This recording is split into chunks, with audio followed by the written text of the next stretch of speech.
They didn't get the win, but a 5-4 loss in the shootout to the Columbus Blue Jackets on a game that was continuously back and forth. Carl Pavlock and I are going to talk more about this game on this episode of Locked On Coyotes, so be sure to stay locked in to Coyotes Locked On Coyotes Postgame Live.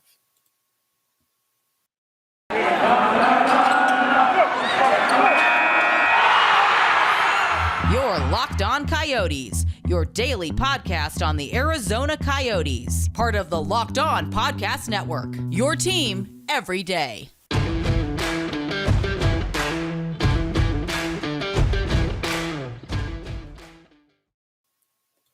All right, welcome to the show, everyone. I'm Robyn, Leaño, Carl Pavlock, right beside me, over to my other side. We're back here on Locked On Coyotes. Hope you guys enjoyed the game. It was a thriller indeed. Again, they didn't get the win, but a 5-4 shootout loss. Definitely not the game we expected. It was a lot more. We expected a low-scoring affair, Carl, but this was a high-scoring thriller. Yeah, definitely. And it's a game that, even though the Coyotes didn't get the win, they're allowed to walk out of the building like feeling like this is a win. This was a moral win, if nothing else. It really showed kind of what the Coyotes can do, especially with the last game. I think we may look back and be like, this is when the team first started to buy into the system. Yeah, and that's the thing I was worried about too, especially because you see the Coyotes might have a good game in the very next game, they just kind of not do so well. We talked about the St. Louis game and how that was like their most complete game. This one, I thought they looked. I mean, they still made some mistakes, but they looked even better. Yeah. And that's the most important part. They still took penalties, but the penalty kill still did their job they're supposed to do. Yep. And they're starting to gel things together, look more complete. Scott Wedgwood is doing his job, of course. So, it's. Yeah. Well, I mean, you say the penalty kill did the job. They did let in 2 power play goals, to be fair. So they still need to work on that a bit. But the Coyotes were back to their old ways of taking lots of penalties, too. So it all kind of spread out. But despite those kind of issues, I think earlier this week I was saying that they would need to play like near perfect to win games. And that wasn't the case. They were playing a somewhat sloppy game, but when they would just rebound and have a really good shift. They didn't let up the puck. I love the second and third efforts that they were showing in the offensive zone and defensively. Yeah, and the rebound, the rebounding from something a bad event was probably the biggest storyline of this game. The Columbus Blue Jackets take the lead about literally 30 seconds later. The Coyotes tie it back up, and then you're just like, what? Legit, Carl. I went to go I've been trying to do my laundry tonight too some of my laundry at the same time. That's a good luck thing, doing your laundry during a game. I have heard people say that. Columbus scored, and then I'm like, okay, they might there's going to be a little bit of a break, so I'm just going to go, load the laundry into the washer. I come back, I hear the goal horn. I'm just like, what did I miss? And it's like, oh, Jacob Chick. I'm like, oh, great. Yeah, that was great. It was kind of the inverse of what had happened in the second period too, where the Coyotes get the Phil Kessel goal, and then Boone Jenner almost immediately gets a goal a minute later, and then 40 seconds later, Justin Danforth gets it, and that at that point almost seems like an insurmountable lead because the Coyotes don't get much offense, but they just kept pushing and they didn't give up, and they tied it up in the final minute of the period. I love seeing those goals because so often it's the Coyotes letting in a goal in the final minute. It's great to see them go out there and get that. And then again, that's what you want to see, because Coyotes team has been struggling to score goals all season long. We've been talking about that. This is the only the third or fourth game where they scored four, like at least three or more goals. Like, I would need to go back through and check, but they have not had a lot. Like, especially like, I think that they've been shut out 3 times. I can imagine there's been quite a few 1 goal games. But yeah, offense has not been a key like asset for the Coyotes. And I like the kind of balanced offense that they got. They got a goal from Dzingel, Kessel, Chikrin, and Kraus. Like that's a good spread. It's not just your top guys, it's kind of everyone in the lineup contributing. let's talk about the Zingle for a sec, because he was the one that scored the first goal. Yep. And like coming right out the bat, right off of injury, gets activated and immediately starts contributing. Yeah, you could tell the Coyotes missed him. Yeah. He definitely like he brings a physical edge. We saw that with the fight that he had later in the game. But he does have a bit of a touch in the offensive zone, and he's a leader on the ice. I think um, because Jan Unique was a scratch for Dzingel coming back, I think that's kind of the player they want him to be with a bit more of an offensive upside, but still like a really key kind of contributor in the Coyotes tonight. Absolutely, and like obviously you can go ahead and name a lot of players tonight who were huge contributors for the Arizona Coyotes. Obviously, we're talking about the some of the goal scorers like Phil Kessel, of course, and we mentioned Jacob Chikrin, mentioned Ryan Dzingel. Like, there's obviously everyone here did some kind of contribution, and I think, and again, this team should leave proud knowing that they played a decent. They played a pretty good game. Yeah. Even Clayton Keller got a primary assist on the Jacob Chikrin goal for people who don't necessarily like Keller. That was a really good pass. But yeah, no, they can definitely like walk out of the building knowing like, hey, we gave it our all. Like we played a good game. If we play teams like that, like if they come in with that energy, if they come in with that drive, if they come in with that buy-in, like I think they're going to have a chance for a lot of these games because it wasn't like the Columbus Blue Jackets were playing poorly. No, the Coyotes were forcing them to like defend. They were forcing them to turn over the puck. It was just great to see. One thing you mentioned Clayton Keller and his assists. I'm just reading a tweet posted by Arizona Coyotes PR. That's his 200th career point with that assist, and it also makes him the 11th player in Coyotes franchise since 96, 97 when they moved to Arizona Sure. to get 200 points in the Coyotes uniform, and also the 5th player in the 2016 NHL draft class to reach the 200-point benchmark. The other 4 being Austin Matthews, Matthew Tkachuk, Patrick Laine, and Alex DeBrincat. Wow. That's some good company. That is some really good company for Clayton Keller. Wow. Like I saw that was the 200th, but I didn't know all of that, like the draft class and stuff. Good for Keller. He has definitely earned a lot of criticism in the past because that's what happens when you have the biggest contract on the team. But he has looked like a completely different player this season, and I just freaking love it.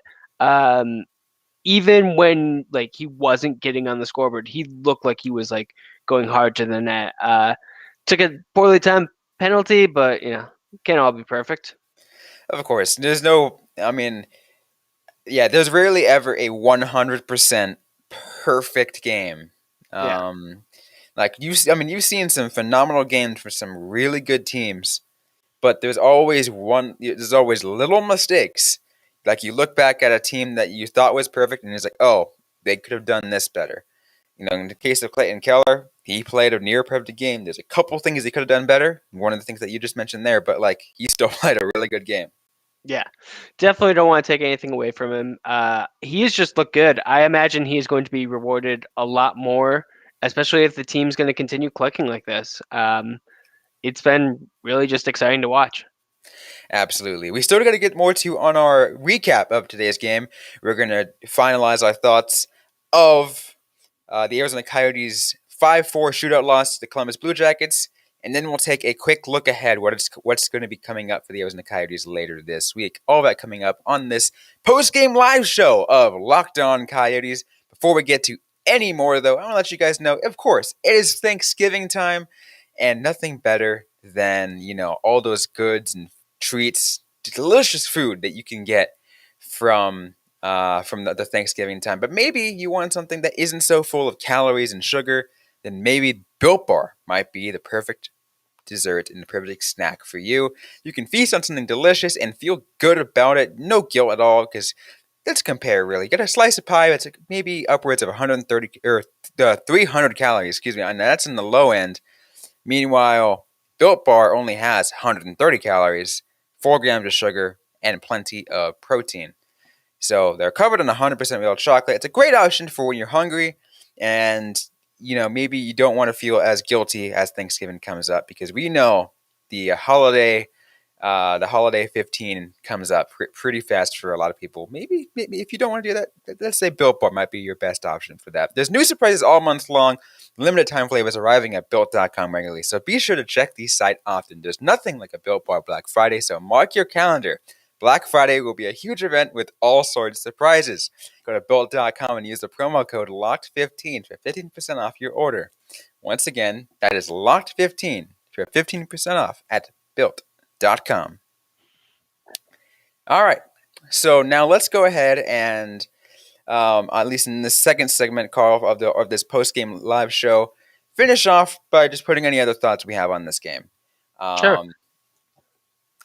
Well, do you have one? No, go ahead. Oh, I was going to say, Barrett Hayton played a really good game, I thought. Looked pretty solid throughout. Didn't show up on the score sheet, but not for lack of trying. Looked just really good. He has been steadily improving as this team is improving, which is great to see. And, not just Barrett Hayton, Jacob Chikrin as well. He's finding himself back. He had a really, really tough start to the season. He was kept off the score sheet for such a long time. Finally got his first goal, I think, sometime last week. And then he scored again tonight. And all of a sudden, you just look at him, including a goal in the shootout. Yeah. And look, he looks good again. Obviously, it'll probably take you. There's some ramping up still to do, but he's getting it back. Yeah, he's looked really solid. He was definitely he was definitely more confident tonight. He was calling for the puck a lot more. I think by the end he was firing 3 shots just to try and get this game over in regulation. I have been just really impressed with the turnaround he's had. We talked a lot about kind of the struggles that he's going to have this season, adjusting to a bigger role, adjusting to new defensive partners, because he was with Goligoski for so long. It's great to see him just kind of finally start to find his groove. Exactly. So I'm and again, so those are 2 players I think that we're super excited to see as the this season progresses, that they're improving. And obviously, as you mentioned, Barrett Hayton. I'm a huge I'm going to be a huge fan of his pretty soon, because I really like seeing these young kids just keep getting better. Yeah, definitely. I was actually surprised you didn't call out right away Kyle Capobianco continuing the 3-game point streak. That's right. He got an assist on the first goal of the game. Yeah, and that's huge. I heard, I was actually listening to that first bit on the radio. So once you said that name, I'm like, oh, that's right. He did get an assist. Was put an assist on the Zingles goal. Yeah. And I'm like, again, Capobianco, it just shows you again these. Capobianco is a little bit on the older side of prospects, but sure. But still, it just shows that we're trending in the right direction here. Yeah, definitely. Capobianco is it's taken him so long to make his NHL debut, and it's been just a heap of bad luck. I think you've told that so many times, because you have gotten to see him go up immediately get hurt, come back down. Mm-hmm. On my end, it's more just like, oh hey, Capobianco's here and he's hurt. Uh, but he like keeps being like this well-regarded prospect, and like he's coming in. He hasn't played every single game because coach wanted to rest him for a back-to-back. Perfectly understandable, but 3 points, 3 games, 2 assists and a goal. That can't ask for a better start. Exactly. A couple other things I want to mention too. I'm looking at the the flow charts and the stats via an actual stat trick, and the overall flow in terms of Corsi wasn't as close as it was the Blues game. Blue Jackets had a 59% Corsi percentage compared to in Coyotes 40.83% or whatever it is. But Yeah, I mean, but still, look, Coyotes are again trending in the right direction. I mean, that's just for even strength, all situations. Coyotes down to like 38 or 39%. Um, which it does in that case, it actually sounds a lot worse when you go down to the 30s. yeah. I mean, they definitely didn't always have the best timing, Yeah. and they were pretty badly outshot, especially when went into OT when it was 4-1, which Oh, let's put it this. Let's look at the shots. All situations. 46 versus 29. yeah, definitely wasn't the best But game. because of that, let's put a lot of credit to Scott Wedgwood Oh, for saving this game. Not just Scott Wedgwood, but also the post. But yes. I think by the end it was 4 posts because there was an overtime one and a shootout one, if I recall there correctly. was a shootout one as well.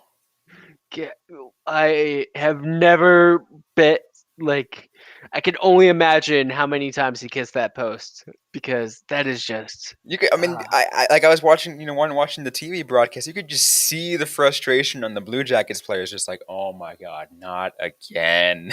yeah. And Which but that frustration was the frustration we saw from Lawson Krause last year. yeah, that was Kraus all of last year, pretty much in a microcosm.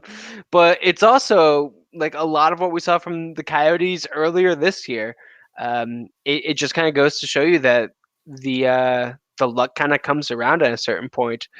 Uh, I have to call out the big save. I think it was in the first period. Wedgwood behind his back, glove save on a wide open net. He is just locked in right now. And it's amazing too because if you look at the stats when he started with New Jersey, I think right, it's what it was. Yeah. New Jersey, yeah, New Jersey.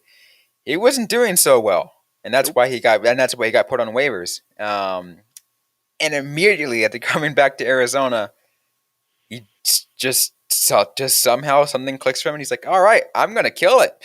Yeah. They mentioned in the TV broadcast at one point that he credits like making himself more comfortable being hit by the puck and not being perfect. So like maybe using his body more instead of Hmm. just going for the glove, which is interesting. I kind of like that mindset because I think that's something the Coyotes need, to not be perfect, like to be comfortable being a little bit, off and knowing that that's not the end of the world. But yeah, especially with goaltenders, we always talk about how mental it is because they wear armor and sit in front of a bunch of If pucks being fired at them. It's mental. Not only that, if there is a superstitious player like on the ice, it Yeah. is the goaltender. Yes. They're just a different breed of people, and they are. We all love them, but they're a different type. I love hearing some goalie superstitions. Have you heard some crazy goalie superstitions? Uh no, I haven't. I haven't really gone looking for them yet, though. Uh, I'll give you one just because like it's one that I heard, growing up in the Bay Area. And some of you old time hockey fans might appreciate this one. It was what's his name? Blanking on his name. was a Shark. He was the Sharks goaltender in the late '90s and throughout the '90s. All Why am I right. blanking on his name? Now it's bothering me because I know who it is, but Um.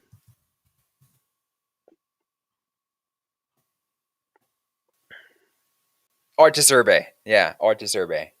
Okay. I don't know why I forgot his name. I freaking. Anyways, apparently he would run over his goalie pads with like a truck to break him in. That sounds like one part superstition, one part just practical. I'm just like, what? I'm trying to remember what show it was. I think it may have been Malcolm in the Middle, but like the cold open was a character doing like just a bunch of things to break in a new pair of shoes. Like to the point where they were like escalated to they were setting it on fire. It just all this crazy stuff. But it was really funny. I always love hearing what people do to break in their stuff. It is really funny. Anyways, though, any final thoughts you want to put on today's game? Any final people you want to give a shout out to in a pretty solid matchup from the Yotes? Yeah, it was a pretty solid matchup. Let me just kind of go through, make sure I'm not forgetting anyone. Um, Alex Galchenyuk. I don't think we said his name. Looks really good on the Hayton line. Had a goal in the shootout and had assist on the Dzingel goal. Yeah, looked really good. Yeah, I was gonna say that too. He definitely was a huge contributor as well. So I'm glad that again the people that are coming back from injury, Galchenyuk and Cabo Bianco and Zingle Hang on, wait. have They been all scored. Yeah, that was the first goal. So right the like injury goal. the injury goal. I love it. That's what we're gonna call it. Yes. I love it. I absolutely love it. We still got more to get to on this show. We are going to start taking a look ahead. What's coming up for the Arizona Coyotes? They got some games coming up this weekend. Anything to look forward to? Question mark. We'll talk about that in just a sec. But first, a quick word from Carl. We're back and better than ever. A new web interface for the start of the basketball season, and more props, odds, and lines than ever before. BetOnline remains your number one spot for all basketball and football action this season. Head to the new, updated desktop or mobile website to sign up today and receive your 50% welcome bonus on your first deposit. Just use our promo code LOCKEDON to receive your bonus. From basketball, football, NHL, boxing, and UFC, right down to your favorite Vegas casino games. Don't wait to take advantage of all the amazing offers available for the 2021 season. BetOnline is the fastest and easiest way to bet all your favorite sports. BetOnline, where the game starts. All right, so back here on London Coyotes once again. Robyn, Leaño, Carl Pavlock. As we wrap things up here on this post-game show, Arizona Coyotes take a 5-4 shootout loss to the Columbus Blue Jackets. Let's take a look ahead, though. Arizona Coyotes got 2 games this weekend, and let's fit in a short mini preview for those 2 games, Carl, because we're off for the weekend. Yep. We're a daily show. We do weekdays, with occasional special episodes in the weekends if we deem necessary. Yeah. But let's get to talking about this weekend. There are 2 games. They got a home game against the Detroit Red Wings. That will be on Saturday, so tomorrow by the time most of you guys are listening to this. And then on Sunday, over in LA at the what's soon to no longer be called Staples Center. I hate it. I hate it. The crypto.com.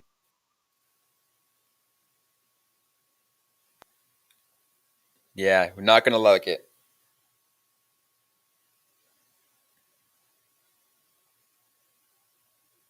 Did we lose you for a sec there?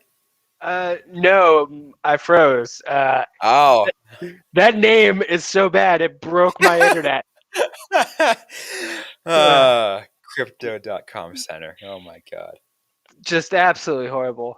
Literally broke my internet. I hate it so much. Um, I am not sure what game is going to be harder. My gut says the Detroit Red Wings. They seemed like they were having a better start. They've since slipped a little. They've lost the last two. They have a -9 goal differential, which is, I mean, kind of unusual for fourth in the Atlantic. So says that there could be something up there. And then on the other side, you got the LA Kings, fifth in the Pacific. Uh, yeah, I'm not sure. They've also lost the last two, so could the Coyotes be catching both teams on like a good moment? We shall see. Plus, let's just go back and take a look at just overall. Um, Maybe again, Coyotes can carry some momentum. They didn't win tonight, but they still came out maybe feeling a little bit better about themselves, and they can still use that as momentum.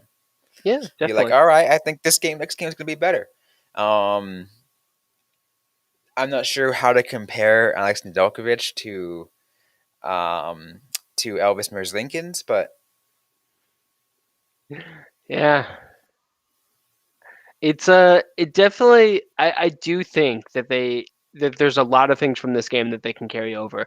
I think they are going to feel better about themselves as a team. I think they're going to come in with motivation.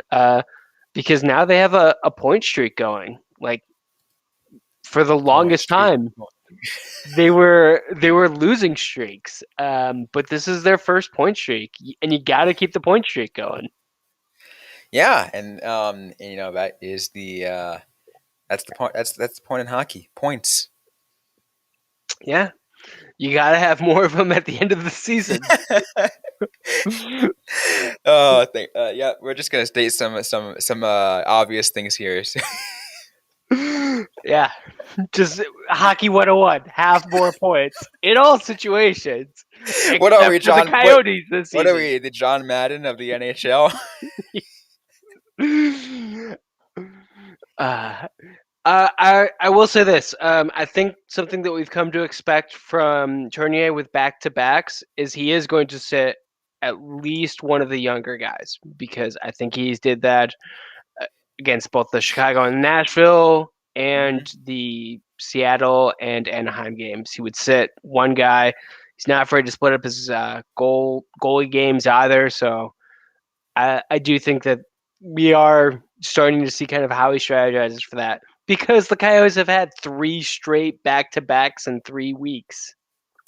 Which is unbelievable. Why? Yeah. Why? I don't know. Making it. I mean, at least it's California, so it's not that bad to travel. No, it's not bad. Not bad of a travel at all. It's like a less than 1 hour flight to LAX from Phoenix. That sounds about right. I've never done it myself. I've always just driven. I've flown from Tucson to San Diego, Tucson to LA, and Tucson to Vegas. All of them take roughly an hour. I've only done. Hmm. I flew into. No, I think I flew into Reagan. I can't remember. Now, my Anyways, longest. See, this also tells you how very little traveled I am. My longest flight, Carl, in terms of like a single leg, was Tucson to San Jose, and that was about 2 hours, a little over 2 hours. oh my god. My longest JFK to Dublin. No, All right, but we should get back on track. Yeah. What do you think about these two games? What do you think about the Red Wings and the Kings? it's going to be an interesting series. I honestly don't know what. Again, I don't know what to take of it. Um, if anything, I'm going to say this: Coyotes keep their point streak alive. I like it. Do you think for both or For both, yes. And here's what I'm thinking. overtime loss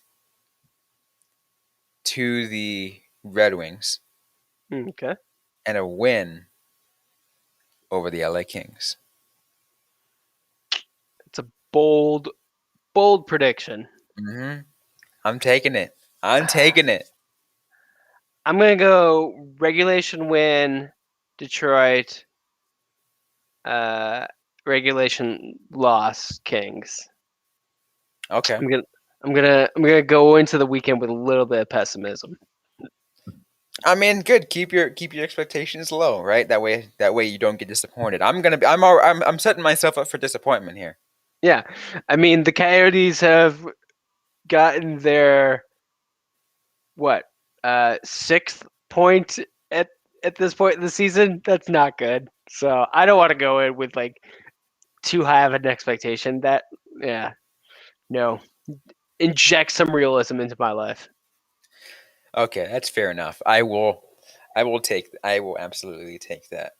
But on that note, we'll go ahead and end things right here because we are just around out of time for this episode. Hope you guys like what you heard. If you did, don't forget to leave a review, like, comment, and subscribe if you yet to already. We're available everywhere you get your podcast, including on YouTube. Thanks for those who tuned in to our post-game live show. Once again, this will be reposted onto YouTube afterwards, as well as a podcast everywhere you get your podcasts. Be sure to follow us on social media, Facebook. We are at facebook.com/LockedOnCoyotes, on Twitter at LO_Coyotes. I am at Robyn Leaño, ROBYN_LEANO. Carl Pavlock is at Carl Pavlock FFH. Once again, interact with us, ask us a question that you might have. We will answer right back or on a future episode of the Locked On Coyotes podcast.